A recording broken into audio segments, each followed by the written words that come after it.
The Saints head into week 6, 3-2, coming off a huge win against the New England Patriots, 34-0. The biggest loss at home for the Patriots there in New England. A masterful class on defense. We're going to get into all of it, as well as on offense too. Look, we rewatched the game. There were some things that were glaring. You mentioned it in your story this week. We are going to circle in on one specific position coming up in the show. Yeah, we're going to talk about some of the stuff we saw, as we do sometimes. And if you need medical help, make sure you check out the Toro Hospital. They'll get you right if you need to get right, the LCMC Medical Network. And we're presented by PJ's Coffee, so make sure you get every day started with them. They will get you the best coffee, pastries, all the stuff you need. They got locations all throughout the city, all throughout the region, so make sure you check them out. And go check out my guy, Matt Bowers, if you need a new car. If you want a used car, whatever you need, they got the best customer service that you're going to find in the Gulf Coast region. All right, let's hit these ads. The NewOrleans.Football show is proudly presented by PJ's Coffee. PJ's Coffee has some of the best drinks that you can find. They have locations all over the city. They have pastries and everything else you need to get your day started. So go check them out. Are you looking for the perfect engagement ring? Look no further than Friend & Company Fine Jewelers' new engagement salon. This new area houses a wide selection of engagement rings to choose from in all cuts, sizes, and colors. Their experienced staff offer 5-star customer care to help you find the perfect ring to express your love. Visit their new engagement salon today. Friend & Company Fine Jewelers, the perfect ring for the perfect moment and also for the perfect person. 7713 Maple Street between Adams and Burdett Street. 504-866-5433. Friend & Company Fine Jewelers. Check them out at friendandcompany.com. For fast relief coffee. Mike Hoss here. When the AC goes out and it's hot outside, every second counts. For over 40 years, Keefe's AC Heating and Electrical has helped thousands of families stay cool in the sizzling hot months. Keefe's Get You Cool in 3 hours or less guarantee is what our customers love the most on the North or South Shore. Call Keefe's. We'll get you cool in 3 hours or less guaranteed. Keefe's Air Conditioning and Heating. And now electrical. For fast relief coffee. Moe's Barbecue is located in Metairie. They have your game day needs taken care of. Whether you're tailgating or watching the Black and Gold or LSU at home with friends, Moe's has you covered. Order pulled pork, wings, ribs, sides, and more. Come in with the family for lunch and dinner, as our kids' meals will please even the pickiest of eaters. Tailgating, parties at home, lunch and dinner, Moe's Barbecue will handle it all. Moe's Original Barbecue, 1101 North Causeway Boulevard between 48th and 49th Street in Metairie. Call 504-407-5333 for your catering order today. 504-407-5333. Moe's Original Barbecue in Metairie. Hardhide Ponchatoula Strawberry Whiskey is an 86 proof blend of aged wheat bourbon, American light whiskey, and fresh Ponchatoula strawberries. Blended in New Orleans, it is not for the thin-skinned. Look for it in your favorite stores, bars, and restaurants. NewOrleans.Football is proud to be sponsored by Firehouse Subs. Make sure you check out their location on Veterans Boulevard. All right, let's get into the show.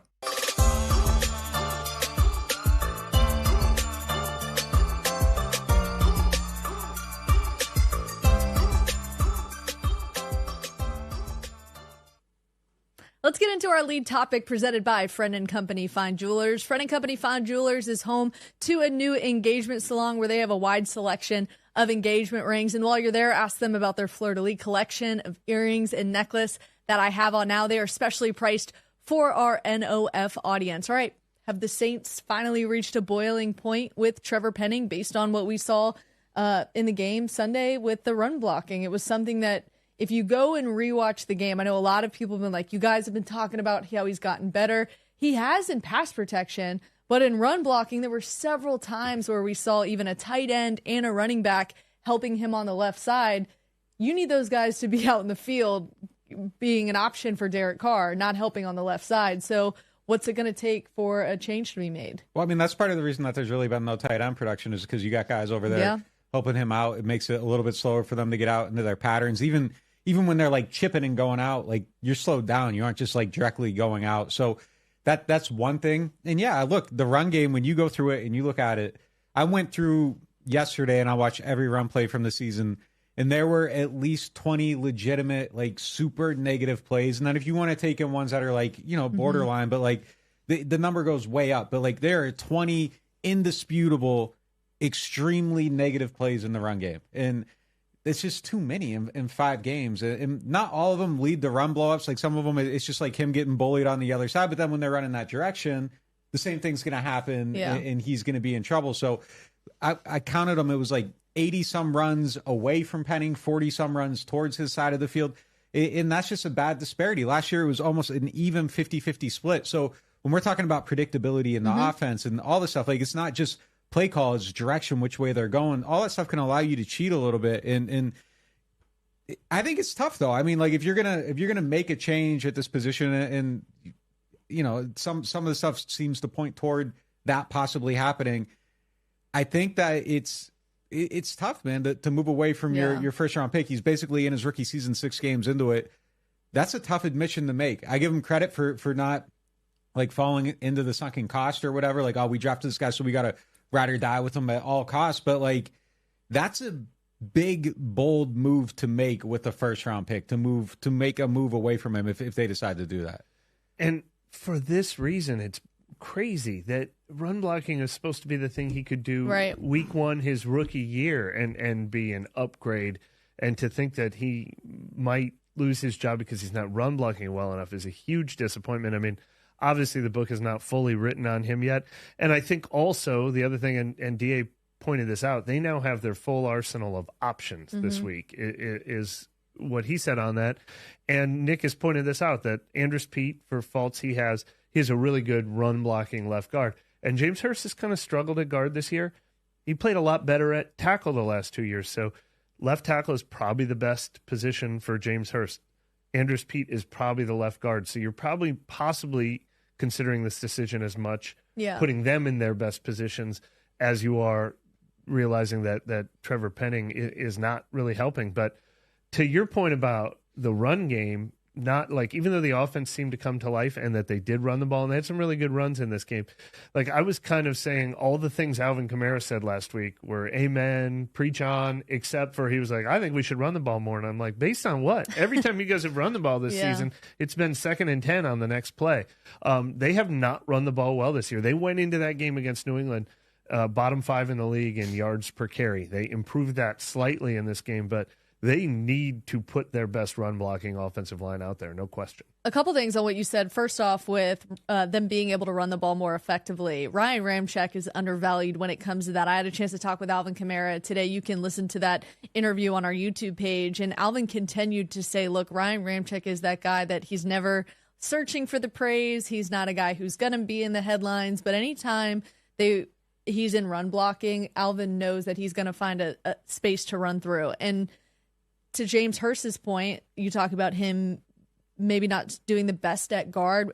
Talk to him in the locker room today, too. He sounded like he's more comfortable at left tackle and has more experience there, has played there. When you look at his snap counts in his entire career, the majority of them have been at left tackle. He's a guy that you can plug and play, which is kind of unheard of in the NFL, to really, truly have a guy who can be a starting left tackle and starting left guard any given week. The fact that they're able to move him around, that is such an asset. I think Alvin called him like he's a doughy guy because you can kind of form him into all these different offensive linemen. Wasn't the best characterization using that. But the fact that the players recognize the value of James Hurst being able to move across the offensive line. He's a guy who can even play at right guard if he wanted to. But if you have more confidence in James Hurst and you are genuinely concerned with this offense continuing to improve, because they still have steps to take in improvement. They improved in New England, but there are still steps that need to be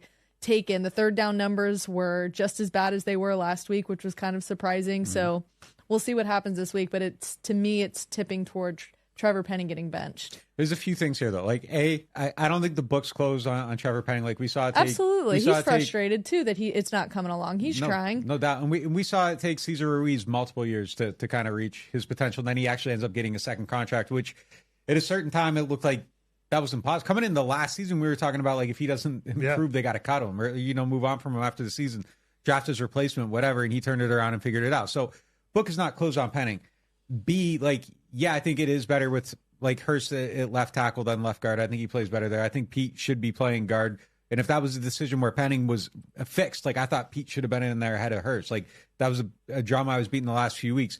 But C, it is a massive disappointment that we can even have a conversation about Trevor Penning not holding down that position when they traded for him. He's a first-round pick. The odds of that, the numbers are what they are on first-round tackles. Like, they don't all materialize, but they went out, they traded, they got another first-round pick. I don't know how you want to, like, slice and dice where the picks went and how they went, but, like, there's this alternate world where Jalen Carter's a Saint right now and Trevor Penning isn't, or, and it's just kind of, like, tough to look at it through that way. He was supposed to be an answer to this position. It was like moving up their assets so that they could compete more last year. That was kind of the idea behind it. He's hurt. He doesn't play. He comes into this season. He's bad the first couple of weeks, and now we're talking about him potentially getting replaced by James Hurst, like a journeyman offensive lineman who bounced around a lot of places. All the credit in the world to James Hurst for being versatile and all that. But, like, if he's beating out your first-round pick, that's a very, very, very tough reality to be in. First of all, I want to go back and check the tape. I think you said number 1, B, and C, so I want to double check that. Well, whatever. I don't know if this is a question you're about to ask, but I came prepared. I mean, Trevor Penning needs to look. They can probably still go places this year if they keep this starting 5 and Hurst and Pete have their own limitations, but you can have a good offensive line. The future is very dependent on Trevor Penning because they've missed a lot. I mean, the only reason that the Saints went on to win 4 NFC South titles from 2017 through 2020 is because of how well they drafted. They gave themselves new life. They gave themselves a whole new generation of talent, and it's been a while now. We don't know what Brian Brzee is going to be. Chris Olave looks like a good pick, but Penning, Peyton Turner, Cesar Ruiz, Marcus Davenport using 2 first-round picks, Foskey in the second round, Alante Taylor in the second round, Pete Werner in the second round, Paulson Adebo third round, Zach Bond and Adam Troutman third round, and Bond took 2 picks. They have not rebuilt the roster. There's only a few hits in that group, and like, that's the core of your team. That's the core of what this team's going to be when Cam Jordan and Demario Davis and Tyrann Mathieu aren't part of this team anymore. So they got to start hitting on guys better than they're hitting on guys in the first round. Absolutely, I agree with you. And the big question now is, let's say they do bench Penning. What does that mean for his development? We've constantly been talking about how game reps are going to get him there. Well, you bench him, you take away those game reps, so then how does he develop? Right. Right. You're making a pretty bold move by taking him off the field, but it gets to a point of how long are we going to allow the growing pains? When's patience going to run out? It's such a bold move to take him off the field, equally leaving him on the field. Yeah, it's a brutal decision to have to make, because you kind of got to balance, like, the future versus now. Now matters a lot. They need to win these games. You have an aging team. You leave a guy in there, people might get injured. You're blowing up plays. You're wasting opportunities. But I've talked to Doug Marrone about that, and he's specifically last year, like, and I was trying to write, like, the positive, like, Trevor Penning's learning behind the scenes and he's going to pick things up and it's all going to work out and da-da-da-da-da. And, like, Marrone's like, no, dude, like, if you aren't practicing and you're not, like, making mistakes on the field and seeing them on film and then going on the field and doing the things and cleaning them up, there's really, like, the growth isn't going to happen the way it needs to happen. And they were like, there's a story on NOF about it. Like, him and Streif, like, just kind of, like, killed that whole talking point and just kind of talked about how far behind he was because he wasn't getting those reps. So there's no way to get around it. But yeah, I mean, like, let's look at their draft history since 15, their first round picks. Stephon Anthony, Sheldon Rankins. I don't think that's a hit. He didn't get a second contract from the team. Marshawn Lattimore and Ramczyk both hit. Davenport was a miss. No pick in 19. Cesar Ruiz, like, he's been solid. Peyton Turner, definitely a miss at this point. Penning, the jury's out on. I mean, it's not a good situation. Olave, you got to Olave for sure. Olave for sure. But, like, it's not a great situation right now in terms of their drafting since the magical draft class. Like, it has been it's been very up and down. It definitely in the first round, more disappointments than hits. You mentioned Zach Streif, and the one thing I remember talking to Zach Streif when he was the offensive line coach here when they drafted Penning, he said even if he doesn't beat out James Hurst for the left tackle job back then before his first foot injury, when that was like an open competition, he said, I think he could be the best jumbo 6th offensive lineman we've ever had here. Now, 2 things about that. One, that doesn't ring true since he's struggling in run blocking. The premise behind that was that he was just going to be a mauler as a run blocker. However, that hopefully is his path. I mean, I believe he will still get that opportunity to be, when they bring 6 offensive linemen out, which is quite a bit if they decide to make a change. Yeah, and And that could be a way for him to get 15 snaps a game, to continue working on his run blocking and to develop that part of his game and then hopefully reboot. But it's not the same as taking every snap, no doubt about it. Yeah, I feel like we're in the locker room with these guys each week. It's hard not to kind of pull for them to figure it out because we walk in there after a good week and he's like ready to talk about it. Like the pass protection was better in week 4 for Trevor Penning. We went in there, talked about how the corrections were made, and then the next week it's glaring, struggling in run blocking. And I think we maybe got a little clouded with how bad the pass protection was, that we were eyeing in on that heavily in the first 4 weeks. And now it's like, all right, he's better in pass protection. Let's watch the rest. And the run blocking just came about. But we'll see what happens. I will say I talked to Penning just last week about how he had made those improvements or whatever. And he said this repeatedly throughout this season, that he said he was the same thing you've heard from so many young players, thinking too much. He wants to just play. He wants to just react. He wants it to come more natural. He doesn't want to be frozen trying to think about what's going to happen, what is happening, processing too much. We've heard that from a million people. We've often heard it from struggling rookies, and then we've often heard it from second and third year players about, oh, why is it finally clicking now? I stopped thinking so much. So it's what we talked to Isaiah Foskey about earlier this year and stuff too. So hopefully, I mean, he is sort of a redshirt freshman this year. So hopefully, he's just going through that natural learning curve that a lot of guys have to go through. You just didn't want to see that from the 19th pick in the draft. Yeah, looks like we'll have to wait and see Sunday, too, who is starting at left tackle. We will keep our eyes on that this week. All right, let's get into our moment presented by New Orleans Hamburger and Seafood Company. It took the Saints 8 quarters to finally score an offensive touchdown, but they do. The offense was humming in that game against the Patriots. But are you buying or selling? Were the Saints that good on offense or the Patriots defense that bad? Both. I mean, both. Both can be true. Yeah, I think the Patriots definitely are not a good football team. I mean, I think it's absolutely possible that maybe the Panthers exist. So they're maybe the second worst team in the NFL. It's kind of disturbing that the Saints are 3-2 and 2 of their wins are against maybe the 2 worst teams in the NFL. Yeah, I mean, can only play who you lined up against. Yeah. But yeah, I mean, and they 34-0 against a terrible team. Like that's what you want to see in a game like that. Yeah. I think the Saints had a good game on offense. I think there's a lot still left to be desired, though. Like if you're going through it and you're trying to if it's the pursuit of perfection, like there's still a lot of stuff. Like where's Rashid Shaheed? Where's Chris Olave? Where's the tight end production? Where's the middle of the field production? The run blocking wasn't good enough. So I mean, there's a handful of things that I think that you could go through with nitpick and say this should be better, this should be better, this should be better, this should be better, because you're looking for that well-oiled machine. But then if Chris Olave catches one of the 2 deep passes to him, the whole passing attack looks probably a little bit different. There's another offensive touchdown.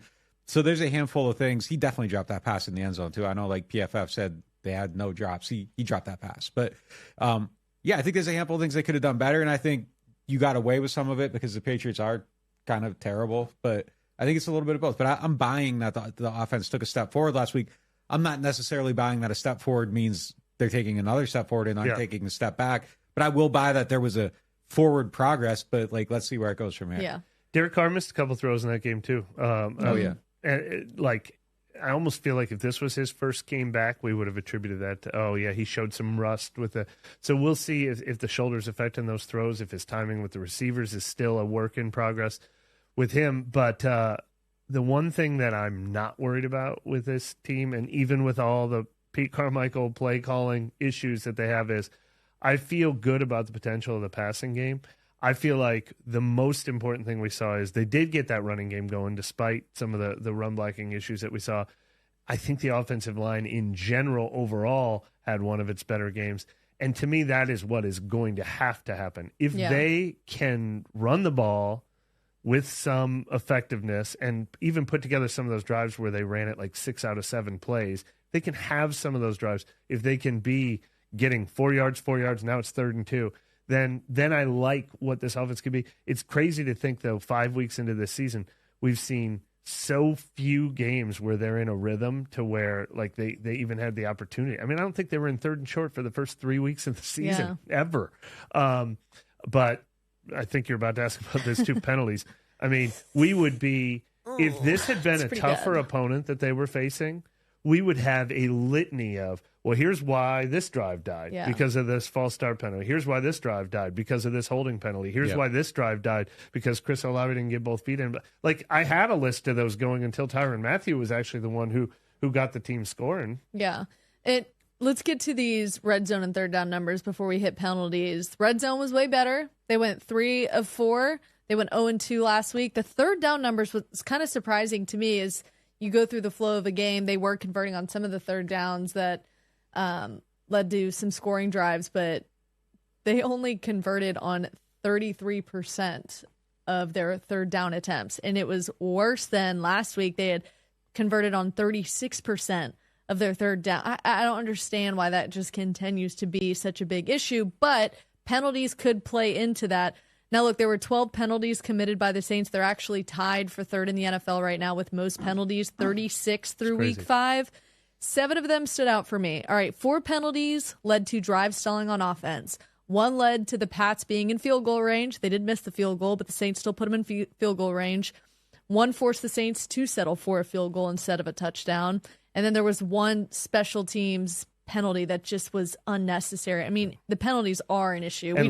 They've been bad in general, so it's been hard to point those out. Let me raise my hand here real quick. On the third down thing, one of the big issues, and it wasn't necessarily an issue this week because it didn't happen as much, but they love to run the ball on 2nd and 10, and it puts you in 3rd and long. And it's the dumbest thing you can do. It's been an issue for 2 years. It's absolutely stupid. All the good teams, all the forward-thinking teams, there's a chart out. I retweeted it yesterday. Smart teams are on the left. Teams that aren't as smart are on the right. Teams that are on the right have trouble on offense. Saints are one of those teams. Second and 10 runs in the NFL. Every statistical study will tell you it's stupid. They keep doing it. They're in 3rd and long. They aren't converting. It's hand in hand, and it's something that has to change. What I was going to say is you said there were 12 penalties. There was actually 13. 1 was offsetting, and I thought it was the costliest one of the game. It was Adam Prentice's holding on Alvin Kamara's 11-yard run. There was also a defensive holding on the play, so they just replayed the play. But that was the costliest of all of them. If you count that one, there were 8 offensive penalties in this game. 8.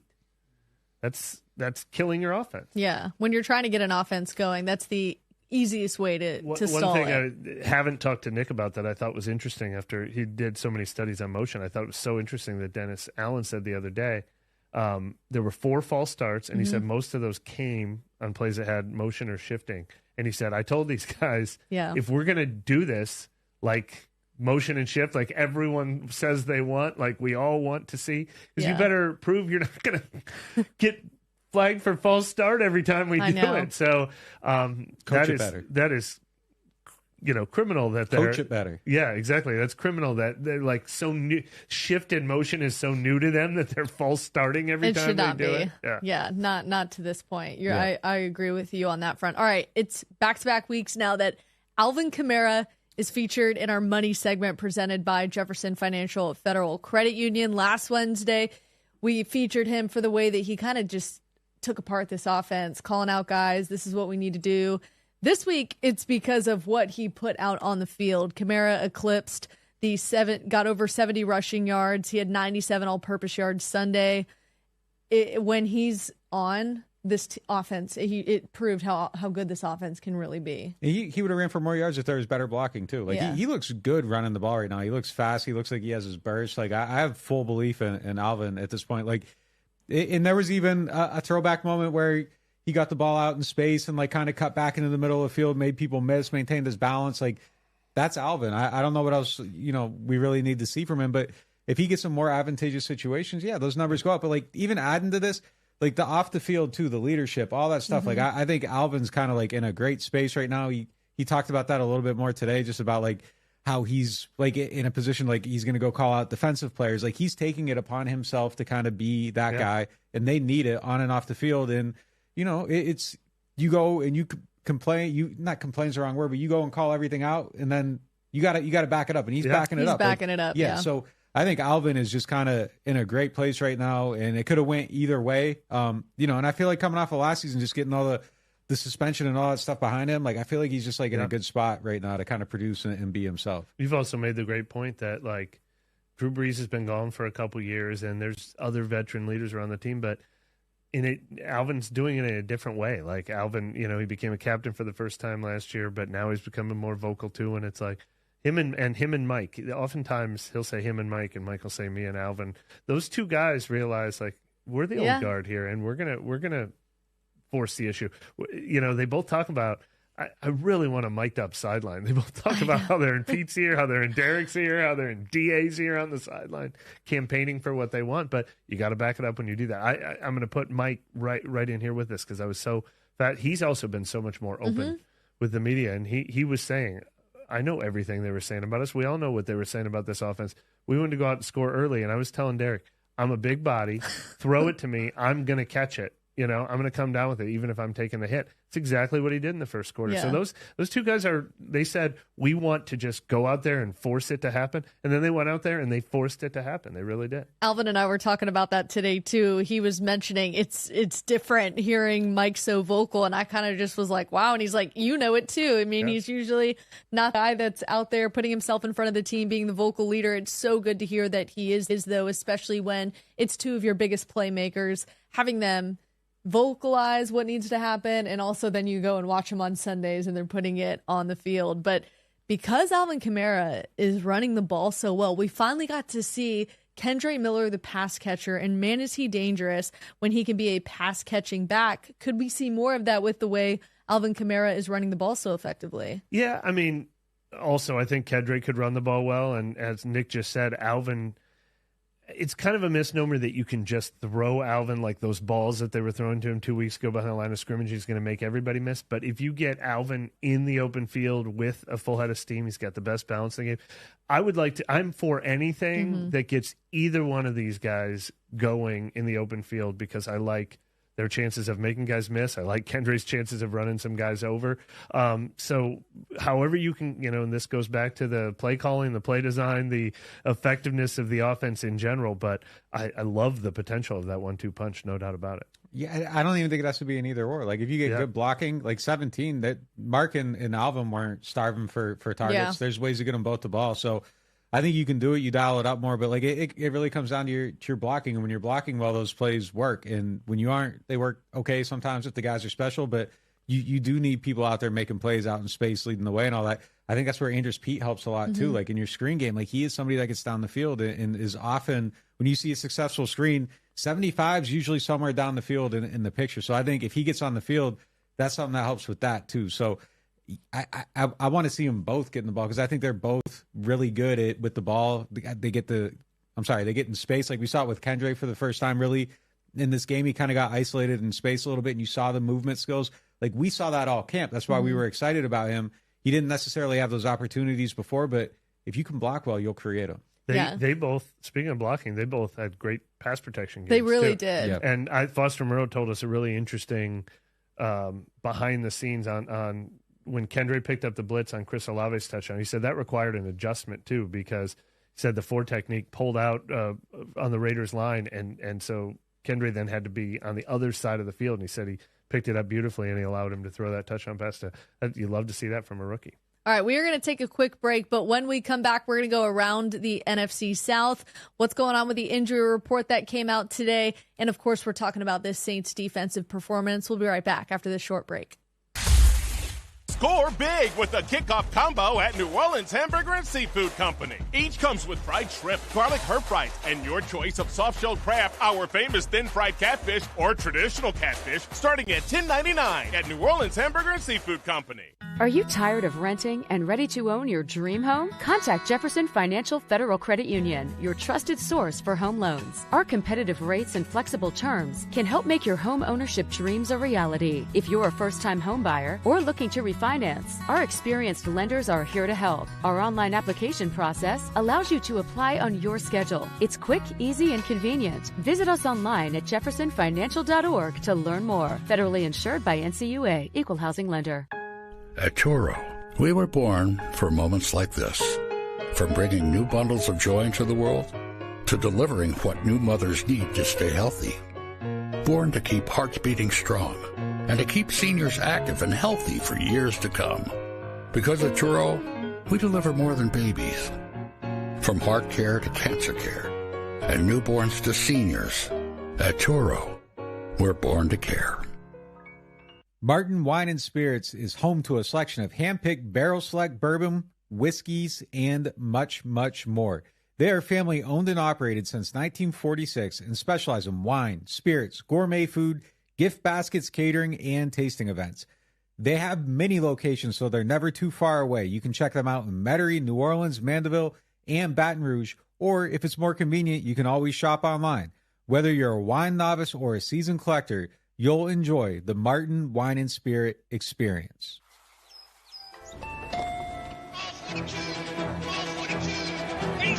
I'll take a New Orleans Saints scratch up.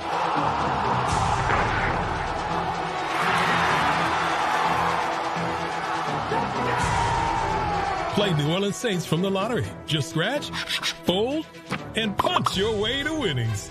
Punch your ticket with New Orleans Saints. Win up to $100,000. Enter our second chance drawings, giving you a season to smile. Welcome back to the Toro Hospital studio. The injury report is out after Wednesday's practice. There were 5 Saints who did not practice today. That included Juwan Johnson, Lonnie Johnson, Adam Prentice, JT Gray, Landon Young. The guys who were limited included Cam Jordan, Chris Olave, and James Hurst.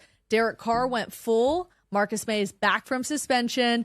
And Andres Pete is full after that issue with he was still in concussion protocol, trying to get out of concussion protocol. So he is a full participant. Ryan Ramczyk and Jimmy Graham had a rest day. And Jontre Kirkland back with the New Orleans Saints in practice today. Are we concerned at all about Chris Olave being limited, or is this maybe just a little hangover from the foot that he was dealing with? He played through it. The toe. Yeah, he played through it, so I imagine he'll be able to play through it again this week.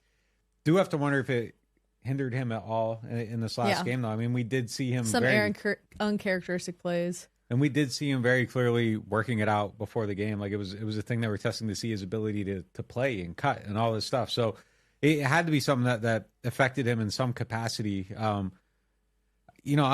I'm a little. The last 2 weeks have been a little bit weird for Chris. So I mean, he was off to such a great start, and then just 2 very quiet weeks. I think they need to make a concerted effort to get him involved early in this game. Like we kind of see, like every week, it's like they come out and it's like, I'm going to throw a pass to Mike to get Mike going every game. Like they need to come out and throw a pass to Chris to get Chris going, and just kind of remember, like, hey, we have an amazing wide receiver over here. Like let's get him the ball. Let's let him get some touches and get into the flow of the game.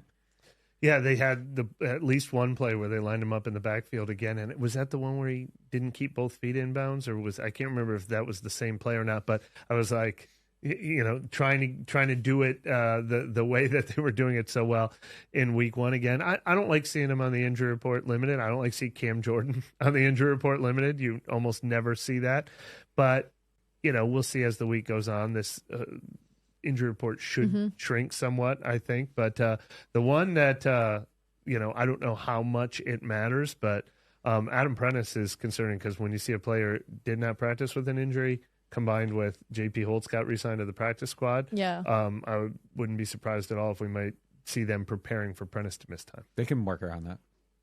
Yeah, for sure. But, yeah that is a new injury that feels like that one. Some of these other ones might not be that long-term, that big of a deal, but that is just a new one that seems the most notable of all based on the fact that they also brought in the replacement.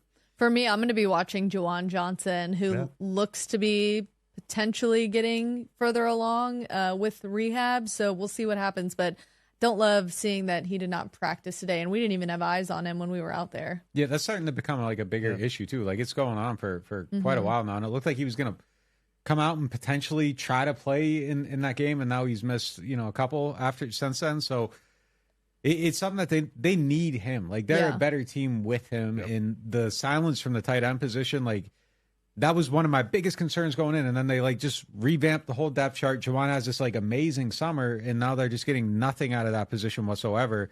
It's an issue. Like at some point you need to start getting players producing there, and Juwan being on the field is a huge part of that. So hopefully when he comes back, they have their offensive line issues just kind of sorted out, however that might look, and your tight ends can start producing a little bit more, and you can get them out in space, because he is someone that should be a weapon for this team, and he should be someone that's helping with those red zone issues. Yeah, we'll see what happens. Look, the Saints defense, they responded, though, after not meeting their own standard in week 4 against the Bucs. They come out, sack Mac Jones twice, held the Patriots to 45 rushing yards. No, by the way, kept them out of the end zone. A pretty great day for the defense. What did you take away from watching the defense? Well, look, I mean, they're awesome. We put such a microscope on the offense, but this was like one of their master classes. They only allowed, was it 152 total or 156 total? And I went back and I looked, and if you throw out that game that they played in Denver during COVID when all the quarterbacks had to sit out, this is their lowest yardage total they allowed since 2006. I mean, it was dominant. Crazy. Now, I think it was a horrible offense that they were facing, and they took full advantage. It reminded me going in, it reminded me watching it of the week 2 game against Carolina, where it's just like stop the run and try to make this quarterback make some plays, and he couldn't. I don't know that will be the formula against C.J. Stroud because he doesn't look like a rookie, but I know they'll try to make it the formula. They'll try to stop the run and say, all right, C.J. Stroud, we're going to put pressure on you to make some plays in this game, and we're going to disguise everything and make you feel uncomfortable. The only thing is you can say, yeah, it was just the Patriots, but this schedule, now they don't have to face Anthony Richardson when they face the Colts. I mean, it's not like, other than Trevor Lawrence, it's not like they have a lot of daunting offenses coming up. So if this is what they can do to bad offenses, then they can keep rolling this schedule. They might see Minnesota without Justin Jefferson, too. Yeah. So, I mean, it's kind of setting up decently for him right now. But look, like 45 rushing yards, like, so the Saints had one of the best run defenses in the league, 17, 18, 19, 20. And you know why? Because they were the winningest team during that span. Like, when you're winning games, teams can't run. So you get up with big, they can't run the ball anymore. But, like, they played it well when they did run. The defense looked great. There's just really, it was exactly what you want to see against a bad opponent. You can't control who you play. You can't control if you shut them out or not, and they shut them out. So, I mean, you can't really ask for more than what they got out of the defense. Yeah, the Patriots offense, so, man, they've got some trouble. We were in the press box before the game, and it was both sides saying, we really need a win for this team because we want to go into the week with like a positive mindset, things like that. And we're both looking at each other, and it was maybe halfway through the second quarter that you're looking down, talking to some of the guys that you used to work alongside. Like, man, you guys got a long season ahead only 12 of you. more games. So bad. They are terrible. I don't see any hope. Unbelievable. I don't see any hope for that team. None I don't think whatsoever. they do either. Based on the interviews and the quotes that we saw after the game, it's tough sledding right now. They have. I mean, they just don't have any good players. They don't. Yeah.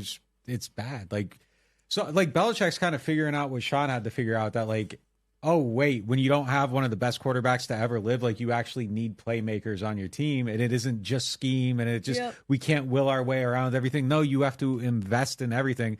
And it's amazing that the Patriots are in that situation, because the last time they went out and got legitimately good weapons, they won every game. Like, like, just go get some players that can catch passes. Yeah. But it's just, I don't know. Like, the approach just seems a little bit arrogant. A little, just the way they've built their team. They got rid of Jacoby Myers, bring in Juju Smith-Schuster for the same exact amount of money. Like, just some of the things he's done to build that team just don't make a whole lot of sense. And it's kind of crazy because people up there are starting to talk about, like, should they fire him? And it's insane to think, like, one of the supposed greatest coaches of all time, like, is in that situation so quickly post Brady. All right. Because the Patriots offense was so bad, do we expect the Saints to come out and have another dominant performance now on the road in Houston? I can't predict. I can't say it. Like, I don't. We saw this. I said this on our postgame show. Like, we saw this story before. Like, it was like bad Halloween game, Raiders 24-0, all kinds of creative stuff on offense. Everybody's hyping Pete. DJ makes like all these like Pete memes that he's sending out during the game. They were funny. They were good. And then the next week, right back to the same exact thing. So I'm just going to need to see a little bit more evidence before I'm ready to say, like, they're going to do this again. But, I wrote my story. I said this, like, you got to take a step forward to take a step forward. And they took a step forward. So we'll see if there's another one after that. Yeah, and I don't really know what Houston is. I mean, Houston has been exceeding everyone's expectations except Nick's. Nick was on the Houston train early. I think there might even be a yellow sheet around here. Did you predict him to make the playoffs? I can't remember. Yeah, I did. So he saw this coming, but this is a team. It's not like, all right, now they're going into San Francisco, so we'll find out if they're for real. The Saints team that I saw in New England should be able to go in and win at Houston. The Saints team that went to Green Bay won't win in Houston. So I mean, it's about the Saints. He got hurt. He got hurt though, man. No, but I'm talking about letting Jordan Love go down the field four straight times. Yeah, but he got hurt. Like, I think that's why Jordan Love went down the field, is because they were defeated. Yeah. It's the team, like, I think the team that we've seen, like, I think they could. But what I'm saying is that team didn't get that. Like, the opponent didn't matter at that time, because the Saints, for whatever reason, maybe their spirits were defeated when Derek Carr got hurt. But the Saints decided if they're going to win or lose those games. The that's opponents are not. It's not up to the opponent or the situation. You know, I am interested. Thursday night against Jacksonville's. By the way, we complain about Saints fans complain about conspiracy. Jacksonville just played back-to-back games in London, and then they're coming to New Orleans on a Thursday. Like, what is the jet lag situation in Jacksonville right now? But that is the one opponent that screams, oh, we're going to really find out what they look like against a real opponent. This opponent, if the Saints can play at their level, I think they should outmatch this opponent that they're playing this week, even though Houston's done pretty well this year. We haven't honed in on the defensive line in quite some time with the Saints, and we saw them get pressure on the quarterback, Cam Jordan, Tano Passigno, Carl Granderson had a really big day. Are we comfortable with where the defensive line is right now? Our concerns with the defensive line heading into this year were would they be the weakest link on the whole team? Yeah. And I think they've exceeded that expectation. I love the way Cam Jordan's playing. You have to love the way Carl Granderson's playing. Tano is a nice third defensive end. And then all the other guys, Brzee, Saunders, Malcolm Roach, I think he's having a good year. Nathan Shepard. It's a solid foursome. I don't think we're ranking them as a top 10 defensive line, but I think they're better than expected. And as long as they don't get any thinner, they lost Peyton Turner. As long as they don't get any thinner than this, I'd put them in the asset category, but I'm not going to overrate them. Yeah, I mean, the pressure percentage is, I think, 6 or 7% higher than last year, and it's probably a good enough group for the quarterbacks that they're going to play. When you're playing better quarterbacks, you need kind of a better pass rush, but mediocre guys tend to hold on to the ball. They get themselves in trouble. They make poor decisions. But I noticed that you asked the question about the offense. You skate out of these answer, and, like, do you believe in the offense? Like, are you in the same place? Oh, we're going back to the first block. Yeah. I mean, you have to have some hope based on what you saw in New England. I mean, it's hard for – you meant to say offense, right? Not the defense. Offense. Yeah, the question right before this one, you jumped out before you had to answer it. So I need to know. Yeah, no, I think – look, I mean, you went out and you spent all this money, $54 million that Carr's getting each season? Like, it should work. 30-some, but yeah. 30, yeah. A little high on that one. Sorry, guys. Around $30 million a year. Alvin Kamara is healthy. We saw what he looks like when the Saints put him in favorable situations. We'll see if a change at left tackle puts him in even better situations in the run game. Kendre Miller is finally coming about. Number one, he's healthy. Michael Thomas is Michael Thomas. Chris Olave has to figure out some of his issues, but I think that can be masked with Michael Thomas and Rashid Shaheed. The tight end situation still concerns me because we haven't really been able to see them break out. And the guys I'm talking about is Foster Moreau and Juwan Johnson. Juwan Johnson, unfortunately, had an injury. Foster Moreau was unfortunately down with an injury for a little bit. But I was talking to you about it in pregame. I think Derek Carr is comfortable with Foster Moreau. He's going to be able to bail him out in some situation because there is a comfort level. And then we see the shovel pass, and Foster finally finds the end zone for the first time as a New Orleans Saint. I think this offense has all the pieces that a team – we're going to get to the Panthers. The Panthers would love to have – one of the guys that we've been talking about on their offense. There's plenty of teams that are struggling to find talent. The Saints have it.